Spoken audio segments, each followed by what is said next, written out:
Pemilu Presiden 2024 sudah tuntas digelar. Namun, potensi sengketa pemilu mengemuka, mengiringi gaduh tudihan sejumlah pelanggaran yang mewarnai pesta 5 tahunan itu. Suara miring itu mengiringi hasil hitung nyata Komisi Pemilihan Umum KPU yang sejauh ini memperlihatkan pasangan Prabowo Subianto Gibran Rakabuming Raka melesat jauh meninggalkan pasangan Anies Baswedan Muhaimin Iskandar maupun Ganjar Pranowo Mahfud MD. Di tengah proses penghitungan suara di Komisi Pemilihan Umum yang belum selesai, wacana hak angket untuk mengusut pelanggaran pemilu 2024 mengemuka. Adalah calon presiden nomor urut 3 Ganjar Pranowo yang mengusulkan desakan menggunakan hak angket tersebut dan meminta partai pengusungnya PDI Perjuangan untuk menggulirkan hak angket di Senayan. Namun, berkaca dari dinamika politik terkini, penggunaan hak angket sebagai jalur penyelesaian dugaan pelanggaran pemilu 2024 rasa-rasanya tidak akan mudah. Mengingat permasalahan perselisihan sengketa pemilu seharusnya diselesaikan secara hukum, yakni melalui gugatan di Mahkamah Konstitusi sesuai dengan Undang-Undang Pemilu. Tim TV One mengabarkan. Nah, kita langsung saja mungkin membahas hal ini. Kalau tadi kita sudah melihat kan redaksi kita menyoroti hal ini juga. Apa? Nah, sudah hadir di tengah kita di studio kita. Anda sudah bisa melihat wajah-wajah bapak-bapak yang sudah hadir. Terima kasih bapak-bapak. Saya perkenalkan satu persatu, ada Bang Habibur Rahman, Wakil Ketua Umum Partai Gerindra. Selamat pagi. Assalamualaikum. Selamat pagi. Jakarta Timur. Udah Bang, udah selesai Bang. Udah ya. Udah selesai Bang. Udah bukan kampanye lagi ya? Iya Bang. Iya kan? Ya, saya nggak tahu kalau Muhammad Iqbal akan menyebut juga seperti itu nggak? Politisi PKS. Selamat pagi. Assalamualaikum. Waduh, dan juga ada Profesor Andi Muhammad Asrun. Beliau ini adalah Guru Besar Hukum Universitas Pakuan Bogor. Selamat pagi. Assalamualaikum, Prof. Prof. Hasrul. Dan juga Mas Syarwi. Nyarwi Ahmad. Selamat pagi. Nyarwi.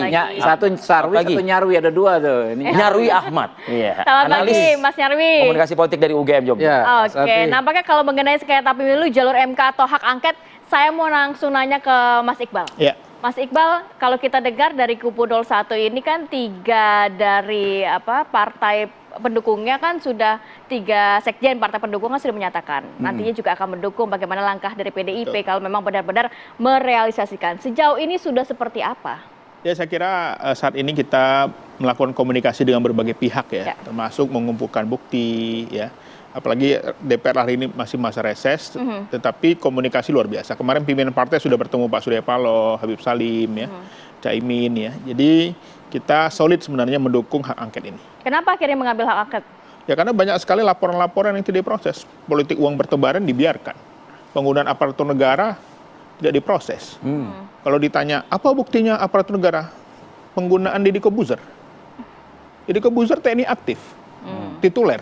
Tapi hadir dalam acara politik.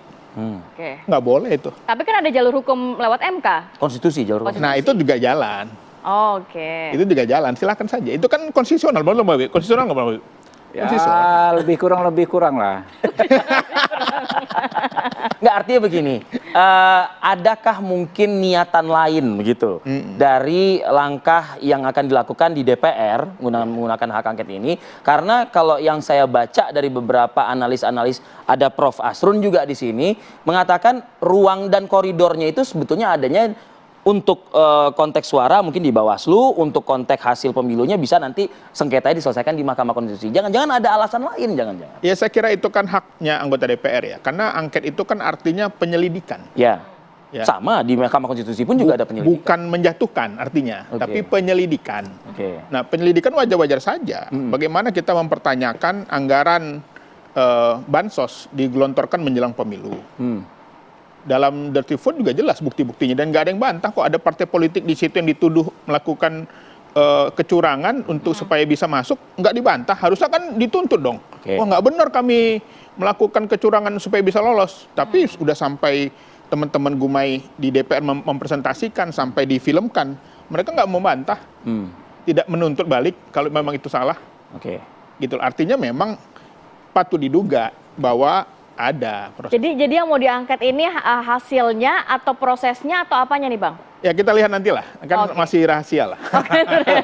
Tapi kita tadi belum ada ngomong urusan kepada turun menurunkan, tapi Bang Iqbal sudah mention ini bukan penurunan kan gitu ibaratnya. Belum tentu penurunan. Belum tentu penurunan. Belum tentu. Ini kan penyelidikan, angket itu artinya bahasa Perancis penyelidikan. Tapi kenapa arahnya ke penurunan kata Anda tadi? Anda mengambil Belum tentu, jangan dikhawatirkan. Kan sekarang orang udah ketakutan, ini nanti bukan penurunan. Angket itu artinya penyelidikan. Ahli konstitusi sudah ketawa-tawa. Nanti setelah itu baru, kalau memang terbukti, Bang. lagi. Bang Habib gimana nyikapin? Jadi gini, ada jalur-jalurnya memang. Kalau memang ingin merespon hasil pemilu dalam konteks hukum tentu lewat di Undang-Undang Pemilu ya, di buku keempat itu ada 3 kanal. Yang pertama adalah pelanggaran administrasi, bisa TSM dan lain sebagainya, atau bahkan ke arah pidana bisa. Kemudian sengketa proses. Yang terakhir adalah PHPU, perselisihan hasil pemilihan umum. Ya, sengketa proses misalnya tidak puas nih Gibran kok dianggap cacat etik kok bisa ditetapkan jadi calon. Bisa SK KPU penetapan Gibran itu bisa dijadikan objek sengketa proses. Nah, faktanya kan itu nggak dipersoalkan sampai setelah hasil pemilihan umum. Ada juga narasi-narasi sejak awal bermasalah, ya kan SK-nya apa namanya tidak sah pencalonannya. Lalu kita bicara soal hak angket, ya tentu sebagaimana disampaikan ya oleh Prof Mahfud juga ya bahwa memang betul kata saudara saya Bang Iqbal, ini nggak ada kaitannya dengan hasil atau proses. Boleh saja penggunaan hak angket menyelidiki hal-hal yang dianggap urgent dan penting terhadap persoalan kebangsaan. Tapi yang jelas kompetensinya, kalau kita kan bicara kompetensi, dia tidak bisa membatalkan hasil pemilihan. Dia tidak bisa juga menghentikan proses. Karena berdasarkan pasal 22E ayat 4, ya, KPU itu independen atau mandiri sebagai cabang kekuasaan keempat, eksekutif, legislatif, yudikatif, kepemiluan. Nah, ini disampaikan juga kemarin baru press conference-nya Prof. Jimli Asidiki ditegaskan. Dan ini kan memang ayat di konstitusi kita. Jadi kemana kalau tidak puas terhadap hasil, ya ke Undang-Undang Nomor 7 tahun 2017. Ada bahasa hukumnya itu kan lex specialis, derogat legi generalis. Hal yang khusus ya kan itulah yang digunakan. Nah, ini khusus apa nih? Soal pemilu ya ke situ. Tapi kalau teman-teman ingin menggunakan hak angket, mempertanyakan misalnya apa nih, Sirekap, ya kan ya? Tadi yang disampaikan oleh macam-macam. Ya menurut saya ya nggak salah juga, silakan saja supaya demi ya apa nih? Saya tahu nawaitunya sahabat-sahabat kami demi kualitas pemilu ke depan terutama lebih baik, ya kan ya? Kalau ada persoalan ya kita bicarakan sama-sama, kita selidiki bersama-sama masalahnya di mana. Ya sama memang nggak akan ada relevansinya dengan hasil pemilu. Karena ini juga nggak ada relevansinya dengan salah satu atau beberapa paslon. Soal Sirekap ini apa kaitannya misalnya Sirekap dengan paslon 2? Ya toh kita juga banyak persoalan. Angka yang kami catat berbeda dengan apa yang di ini. Dugaan-dugaan ini di semua tinggal kan paslon diperbaiki, ada ya? tinggal diperbaiki. Itulah sekarang yang sedang terjadi. Jadi memang kita tenang-tenang saja teman-teman ya. Persis apa yang disampaikan Pak Anies, ya Pak Ganjar, kita kawal. Yang paling esensi soal kepemiluan ini adalah yang namanya penghitungan berjenjang. Anda tahu penghitungan stelsel ya, yang dari tingkat TPS, sekarang di PPK sedang berproses, nanti di kabupaten. Disitulah kita diberikan saksi. Kalau memang ada masalah nih, ada apa DPT nggak jelas dan lain sebagainya, bunyinya sejak di ini, karena kan karena berjenjang ya, rekapitulasi di kecamatan itu kan berbasiskan yang di TPS, gitu loh. Jadi kita kawal bareng-bareng, ya kata paslon begitu kan, kita kawal rekapitulasi ini. Ayo kita kawal sampai nanti selesai. Ini sudah kecamatan, kecamatan nggak lama lagi kabupaten, provinsi baru nasional. Oke, baik. Bagaimana Anda melihat ini, Prof. Asrun dan juga Mas Nyarwi Ahmad? Kita jeda dulu tapi ya. Kami akan kembali saat lagi, tetap bersama kami. Oke, kembali lagi di Apa Kabar Indonesia Pagi. Kita ke Prof. Asrun. Kalau melihat ini nantinya sebenarnya kan memang ada jalur hukum dan juga ada wacana hak angket DPR. Tapi kalau dari Prof sendiri menilai seperti apa sih? Nantinya akan prosesnya seperti apa? Ini problem besar ini. Karena kalau dilihat dari sejarah angket, itu selalu berkaitan dengan kebijakan umum yang dilakukan pemerintah. Sejak tahun 50, Bung Karno sudah ada angket tentang kisru devisa ya. Kemudian zaman Pak Harto soal Pertamina. Kemudian zamannya Gus Dur ya, karena Gus Dur membuat memorandum disikat dengan hak angket. Kemudian zaman Ibu Megawati ada juga hak angket. Nah, saya lihat problem besar seperti itu. Cuman kan tidak bisa dihindari image ya, citra ini. Bahwa angket ini digelontorkan karena kalah pemilu. Nah, ini problem. Karena terkait dengan pemilu. Nah, masyarakat bertanya, tahun 2019 ada peristiwa besar, meninggal 700 orang petugas KPPS. Iya. Kok tidak ada hak angket? Ini menyangkut nyawa manusia nih. Ya. Jadi ini pertama dalam sejarah untuk pemilunya? Jadi, ya ini terkait dengan pemilu. Nah, menurut saya bagusnya hak angket ini ditunda sampai ada putusan MK. Ya. Karena jangan sampai ada tuduhan miring. Tugas mulia dari DPR kemudian dilihat sebagai sesuatu yang minor. Ya. Setelah selesai MK, saya setuju. Misalnya kita evaluasi ya terkait dengan penyelenggaraan pemilu, soal perhitungan segala macam, termasuk persoalan sidang di MK. Ini kita evaluasi. Jadi masyarakat melihat langkah DPR positif, Dan kemudian juga publik bertanya, kenapa nggak di awal diaudit itu KPU, suruh presentasi kan, misalnya sirekapnya, penghitungan misalnya seperti kan di ranah Dewan sudah itu pasti kan, Prof. Nah ini harusnya ada semacam sejak ini. awal PKS sudah mengingatkan tentang sirekap. Ya, itu, tapi tidak ada ininya. Misalnya DPR bisa bikin semacam GDS pemilu. Jadi bersama-sama nih sehingga kita mengatakan pembangunan demokrasi, pembangunan politik lebih sehat dilakukan secara bersama-sama. Ini kan susah nih. Kan orang bertanya, kalau menang apa ada hak angket? Ya kan? Kan ini masalahnya citra, kemudian image juga terhadap pelaksanaan ini, walaupun secara konstitusional itu adalah hak DPR angket, melakukan penyelidikan terhadap kebaikan umum. Jadi sejarahnya begitu, sejarah saja sudah salah ini. Ya, dan kemudian tambah lagi misalnya ada lagi selentingan setelah angket pemakzulan, misalnya kayak gitu ya, walaupun tadi sudah dibantah ya, Belum tentu pemakzulan ya, belum tentu. Tapi orang akan melihat nih step demi stepnya kayak gitu, ya kan? Dan menurut saya KPU udah jangan diganggu kerjanya, jangan dirongrong secara psikologis. Itu tekanan psikologis. Diingatkan boleh dong. Diingatkan boleh, tapi lebih bagus lagi di awal, ya kan? Di awal misalnya saya lihat apa yang kurang dari KPU, sistemnya apa yang kurang, ya. Jangan di akhir. Tapi implikasinya apa, Prof? Kan tadi dikatakan bahwa sebenarnya tidak akan menggugurkan hasil. Ya ini bikin suasana psikologis yang tidak bagus ya, tidak suasana bagus pada publik. Publik bertanya-tanya, terutama KPU ya. KPU kerja menjadi tidak tenang, ya kan. Nah, ini menurut saya tidak sehat ya, konteks-konteks kayak gini. Jadi kalau menurut saya, kalau memang ingin memperbaiki sistem pemilu, sistem demokrasi, sistem politik, setelah berakhir semuanya nih, kita evaluasi mana yang kurang. Dan ingat ya, setiap partai politik peserta pemilu sudah bersiap betul dengan saksinya, ya kan? Kalau kita lihat TPS di seluruh Indonesia sekitar 834.000, ya kan? Ada partai yang menyiapkan 800.000, sudah siap semua anggaran. Di situ lihat. Nah, saya melihat tidak ada masalah nih, tidak ada komplain terkait dengan saksi. Beda dengan tahun 2019, saksi semua bekerja Pak, ya kan? Saksi ini saksi militan di Parlemen, ya saksi Gerindra militan, saksi PKS. Saksi Golkar, saksi PDIP, Perjuangan. Semua militan, semua bekerja. Dan tidak ada komplain dari tingkat bawah. Jadi kalau misalnya mau lihat persoalan pemilu, dari mulai TPS. Dari mulai TPS ada masalah. Ya, masalah yang paling klasik adalah saksi tidak boleh bersaksi. Tidak dapat C1. Tidak ada komplain ini, semua lengkap. Saya kira PKS ya, menerima semua itu ininya. Jadi tidak, kalau misalnya mau melihat persoalan, mulai dari TPS.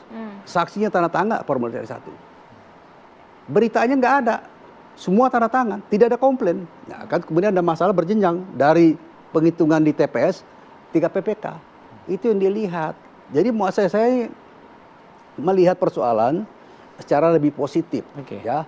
Jangan marah-marah. Kalau marah-marahnya susah nih. Nggak ada yang marah-marah kok pagi ini, Prof. Nah, nggak ada yang pagi-pagi marah. Tapi kalau kita lihat perjalanan diskusi, semuanya kan marah ini kan. Mana Prof, orang akademisi debat bilang marah-marah gimana?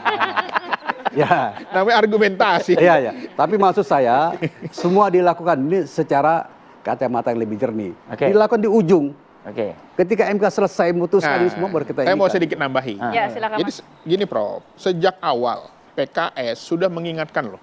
Mardani Alisera, Sirekap sejak awal. Ya. Tapi tetap jalan, ya kan? Termasuk contoh kecurangan pemilu di Malaysia itu 2019 menggemparkan.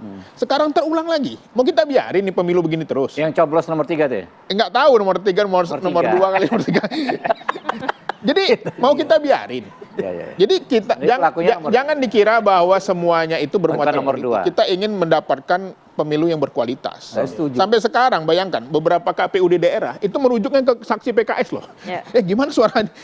Masa partai politik lebih punya data daripada KPU? Makanya nanti di akhir MK ini Ya makanya evaluasi. kita ingin Anda melihatnya dari sekarang konstitusi lebih baik seperti itu. lebih bagus kita ingin itu, supaya bahwa tidak ada sekarang bahwa yang tuduhan-tuduhan terjadi ini macam. adalah bagaimana orang sudah ikut pemilu, para caleg-caleg kebingungan ini gimana ini. Oke. Suara bisa kemarin kami di sebuah daerah suaranya bergeser sampai ada saksi kami ditikam, ditusuk karena dia Kalau Dalam di Tapanuli Tengah saksi kami digebukin tuh. gitu sampai karena dia setiap mempertahankan masing-masing juga suara, Masing-masing itu ada Ada berarti ya, dugaan-dugaan catatan. seperti itu ya, Mas, mempertahankan ya? suara gitu Oke. loh. Oke. Oke. Jadi harusnya KPU yang hari ini memiliki anggaran sampai 100 triliun loh. Ya. Anggarannya gede loh. Masa mau kita biarkan uang rakyat digunakan Oke, Mas untuk Iqbal. sesuatu yang tidak berkualitas? Tapi Bu Sri Mulyani bilang katanya baru terpakai sekitar 2 digit baru 2 digit triliunnya gitu ya artinya dari total ratusan triliun tadi. Saya ke Mas Nyarwi. Mas Nyarwi, ini murnikah ingin menguak ya dugaan pelanggaran? Nah, begitu ya dengan segala macam intrik di dalamnya dalam pelanggaran tersebut, atau memang nggak siap kalah versi quick count atau hitung cepat gitu? Ya, kalau saya lihat ya statement soal angket ini, itu kan kalau kita lihat wacana yang berkembang, Bung Arif Adil, Bung Ratih, itu kan dari siapa wacana itu muncul kan gitu. Itu saya lihat Mas Ganjar ya, dan itu kayaknya waktu itu doorstop apa ya, setelah acara diwawancara gitu. Dengan awak media ya? Ya, dengan awak media doorstop gitu, muncul ide itu. Kemudian bukan ditanggapi, ada wawancara lain dengan Anies Baswedan ya. Nah, dari situ isu kan bergulir terus kan gitu. Nah, sebenarnya kalau angket ini menurut saya dirancang sebagai sebuah rancangan agenda politik ya. Yang representatif ya saya kira jauh lebih kuat ya kalau itu partai politik ya, karena di regulasi kita itu partai politik itu kontestan ya, pemilu yang mengusung caleg dan capres-cawapres. Walaupun di sengketa pemilu kalau kita lihat capres-cawapres dan caleg juga bisa gitu loh. Tetapi kalau kita bicara angket itu kan kaitannya DPR ya. Nah, di Politik sini lah ya. politik. Nah, di sini saya lihat dinamika, kalau saya lihat dari dinamika wacana ya. Bukan dari mungkin pernyataan Mas Iqbal kan lain lagi. Kalau lihat kan dinamika wacana dari permukaan, itu saya lihat rancangan angket ini belum sepenuhnya didesain dengan matang. Kenapa seperti itu, Mas? Ya, karena saya lihat ini eksidental ya. Artinya gini, kalau misalnya itu diagendakan, tapi saya percaya masing-masing partai mungkin punya pendapat. Nah, ini kan kita nggak bisa semua partai ini akan sama ya. Sekjen di Paslon 01 sudah bersuara semua. Iya, tapi kan itu belakangan. Artinya belakangan ketika muncul wacana-wacana angket. Tetapi pertanyaannya gini ya, Bung Arif ya, Fadil. Nah, saya sendiri ragu gitu loh. Ragu dalam artian, ragu dalam artian biasanya gitu ya. Angket itu kan kalau ada katakanlah eviden-eviden yang sangat empirik dan kuat dan apalagi besar tadi kata Prof. Ya, dan besar gitu, masif. Memang ada narasi-narasi TSM kita dengar gitu, tetapi untuk ke sana kan syaratnya lumayan besar ya, 50% ya, menyangkut wilayah-wilayah yang dianggap TSM itu.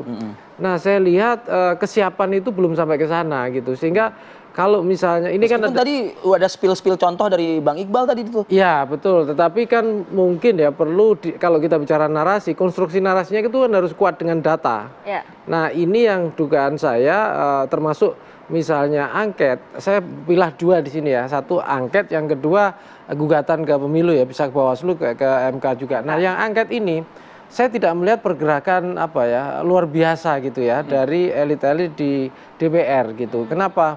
Saya sendiri meragukan gitu. Apa karena mayoritas mereka masih berada di gerbongnya pemerintahan saat ini? Itu kalau kita lihat kan mayoritas menjadi bagian dari koalisi pemerintahan Pak Jokowi sebelumnya. Tetapi apakah berani misalnya mendeklar gitu ya, itu di luar, istilahnya keluar dari situ.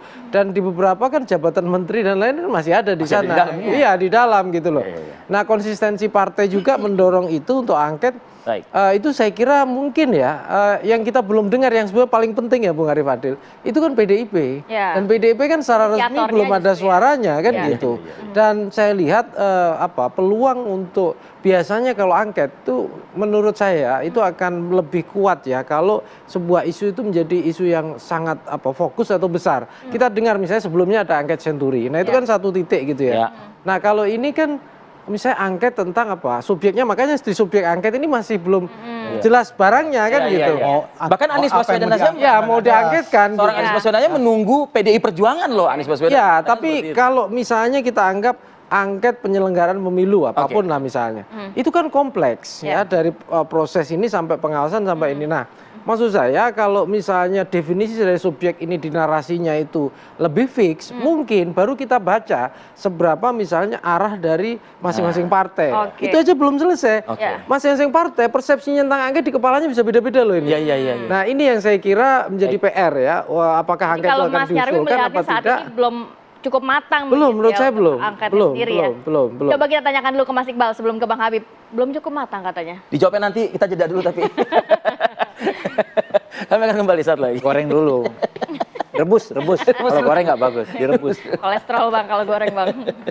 Ya, baik, kembali lagi di Apa Kabar Indonesia Pagi. Kita lanjut perbincangan dengan Mas Iqbal. Ini tadi dikatakan kayaknya belum matang nih untuk wacana hak angket DPR. Apakah hanya manuver politik atau gimana? Ya namanya lagi reses lah. Tentu saja gorengannya sedang diolah lah. Mungkin juga mereka disiapkan bumbu-bumbunya. Sibuk mikirin suara mereka juga jangan-jangan ya. Karena apa? Karena kan ini kan proses. Kita semua berjalan dengan sesuai aturan ya. Dan ini kan konstitusional, nggak ada yang perlu ditakuti. Bukan inkonstitusional. Bukan inkonstitusional. Jadi bukan nggak matang, lagi dipersiapkan untuk lagi matang. Dipersiapkan. Gitu ya? Namanya strategi, mas strategi harus dibongkar. Santai. Nanti dibaca sama Habibur Rahman kan. Udah. Kan sebelum tsunami itu airnya tenang dulu. Baru. Bang Habib melihat? Ya, saya kebetulan kemarin kan sholat Jumat di DPR ya. Habis sholat Jumat ngobrol-ngobrol lah sama teman-teman lintas partai, lintas koalisi lah. Kalau feeling saya sih ya sekarang kan semakin lama semakin adem. Ya kan ya teman-teman, udahlah. Mau gimana coba misalnya kan angket mungkin saja berjalan secara formil, tapi nggak akan menjadi angin yang terlalu besar-besar amat kalau feeling saya gitu. Nggak akan jadi tsunami tadi kata. Sebagian besar teman-teman ya udah, kan kita kan kontestasi 5 tahun sekali. Puncaknya itu adalah pencoblosan. Dan jangan lupa ada metode ilmiah yang memang kita secara de facto kita sepakati bersama, yaitu quick count, ya kan, yang diselenggarakan oleh berbagai pollster berbagai macam latar belakang. Nah, bagi teman-teman ya yang memang berpengalaman menghadapi proses politik berkali-kali, kira-kira apa yang akan terjadi ke depan sudah pada mulai realistis ya teman-teman ya. Paling seperti ini arahnya begini. Kubu Anda kan sebetulnya kan bisa juga memanfaatkan hak tersebut gitu loh untuk memperjuangkan juga begitu. Ya, makanya kan sekarang kan yang paling dalam konteks penegakan hukum itu kan keadilan tapi yang paling lebih penting juga kemanfaatan buat umat. Apa kemanfaatannya? Ya sudah, kami tetap aja misalnya 58%. Tapi kan ada kasus seperti di Tapanuli Tengah, di mana-mana. Ya oke lah, itu jadi catatan gitu loh. Jadi catatan kita untuk perbaikan ke depan. Saya mau ke Prof. Jadi apa yang perlu diperhatikan nantinya kalau memang jalur MK juga tetap jalan, tapi hak angket juga tetap jalan? Saya tidak terlalu optimis ya. Kalaupun terbentuk panitia angket ini akan bekerja lebih baik. Kalau buat saya memang lebih bagus kita tunggu DPR yang baru kita mulai sesuatu yang picture-nya lebih komprehensif. Yang tadi Prof bilang evaluasi tadi itu. Evaluasi itu lebih bagus. Jadi artinya orang punya kepentingan ke depan. Perlu perbaiki undang-undang pemilu tuh. Iya. Kalau sekarang kan orang lihat di awal periode perbaiki undang-undang pemilu. Pemilunya. Itu penting, buat saya lebih penting ketimbang sekarang misalnya bergulat. Kan orang masyarakat jangan lupa nih, masyarakat punya persepsi tersendiri. Ini jadi tunggu aja setelah MK selesai, dipersiapkan betul tugas DPR di depan untuk memperbaiki sistem. Tapi Jadi Prof, kita memperbaiki sistem. yang disuarakan oleh Bang Iqbal tadi nih ya, yang representasi dari paslon 01 lah gitu kan ya, segala bentuk apa kalau saya menyebut katanya pelanggaran gitu ya, atau mungkin penyelewengan dan lain sebagainya, itu bisa selesai nggak di ranah MK itu? Saya kira yang penting itu ya, kalau sidang di MK, bukti dipersiapkan, kemudian juga format gugatan juga lebih baik, ya kan, sehingga tidak bertele-tele kesannya. Tapi lalui dulu di mekanisme yang ada Bawaslu, ya kan, sehingga ketika di MK sudah kuat posisinya. Oke. Jadi kalau seandainya ini nggak jelas juga nih maunya apa sebetulnya, ya kan? Kan Bawaslu tidak dipersiapkan secara matang, ya kan? Kita hitung aja berapa sih gugatan di Bawaslu? Saya kira nilainya kecil juga. Baik, Prof. Apakah mencapai 50% kan belum Nggak tentu juga. juga. Jadi kalau buat saya lebih bagus ke depan kita persiapkan sistem lebih baik. Itu lebih bagus ketimbang kalau sekarang ribut-ribut, ya memaksakan diri juga.